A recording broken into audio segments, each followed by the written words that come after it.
আজকের মজার গল্প মরীচিকা। এইটি আমার একটু বড় বয়সের দুষ্টুবুদ্ধির বা দুর্বুদ্ধির গল্প। এর আগে সবই ছোটোবেলাকার গল্প বা কাহিনী লিখেছি ও পড়েছি। এইটি আমার দশম শ্রেণীতে পরীক্ষার খাতায় লেখার গল্প, অর্থাৎ 1967 সালের গল্প। দুষ্টুবুদ্ধির গল্প হলেও জীবনে এমন কোনো কাজ সজ্ঞানে করিনি যেটা অপরের ক্ষতি করে। দশম শ্রেণীতে বিজ্ঞান বই পড়েই শিখেলাম যে মরীচিকা মরুভূমিতে ও মরু অঞ্চলে দেখা যায়। খুব গরমের সময় যখন বাতাস উষ্ণ থাকে তখন আমাদের এখানেও বাতাসের সর্বনিম্ন স্তরে এবং স্থলভাগের উপরে অস্পষ্ট মরীচিকা দেখা যায়। সাহিত্যে বা বাস্তবে আমরা অনেকেই আশার ছলনাতে ভুলে মরীচিকা দেখি, অর্থাৎ যাহা আমাদের বিভ্রান্ত করে বা প্রলোভন দেখায়। আমার গল্পে আসি। দশম শ্রেণীতে বিজ্ঞান পরীক্ষার প্রশ্ন ছিল, মরীচিকা কিভাবে সৃষ্টি হয় তাহা চিত্রসহ বর্ণনা করো।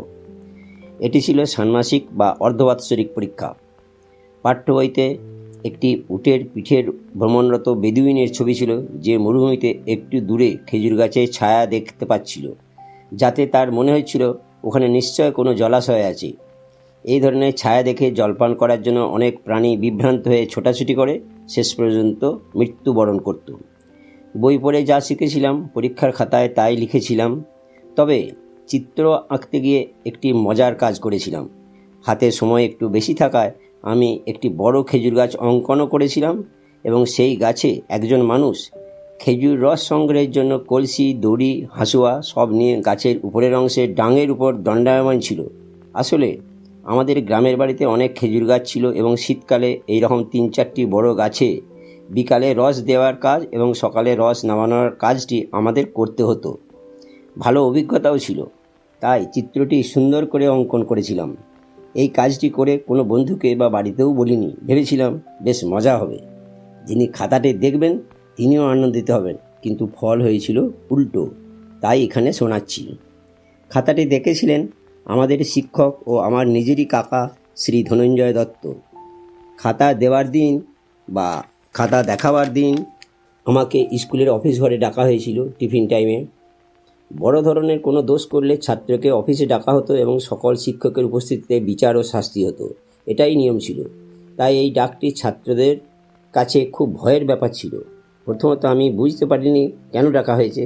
তবুও পিয়নের নির্দেশে অফিসে ভয়ে ভয়ে গিয়ে দেখলাম আমার বিজ্ঞানের পরীক্ষার খাতাটি সব শিক্ষক মহাশয়ের হাতে হাতে ঘুরছে। সাথে সাথেই বুঝে গেলাম আমার ওই বাড়তি ছবি আঁকার জন্য শাস্তি হতে পারে।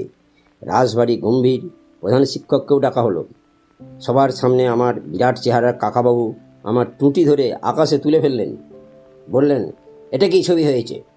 মরুভূমিতে খেজুর গাছে মানুষ রস জোগাড় করে? তোকে আজ আছাড়ে মেরেই ফেলবো। প্রধান শিক্ষক মৃদু হেসে তার কক্ষে চলে গেলেন। বাকি শিক্ষক মহাশয়রা খুব হাসতে লাগলেন এবং বললেন, এবারের মতো ওকে ছেড়ে দাও, বেচারা ভয়ে শুকিয়ে গেছে। হ্যাঁ, আমি ভালো ছাত্র হিসেবে ছাড়া পেয়ে গেলাম, তবে খুব ভয় পেয়েও গিয়েছিলাম, মার বা শাস্তি হতে পারে এই কথা ভেবে। খাতা দেখানোর সময় ক্লাসেও আরও একবার হাসি বা মজা হলো। শেষ পর্যন্ত আমি আনন্দই পেলাম। তবে ওই কাকা পরে বলেছিলেন, সেদিন খুব বেঁচে গিয়েছিলি অন্য শিক্ষকরা বারণ করার জন্য, নাহলে তোকে ऐसा ধোলাই দিতাম। ওই কাকাও আজ আর নেই, অধিকাংশ শিক্ষক মহাশয়রাও আর নেই। আমার বয়স এখন 73 বৎসর। ছাত্রজীবনের স্মৃতি এখন খুবই আনন্দ দেয় এবং প্রায়ই মনে পড়ে ও ছোটোবেলাতে ফিরে যাই।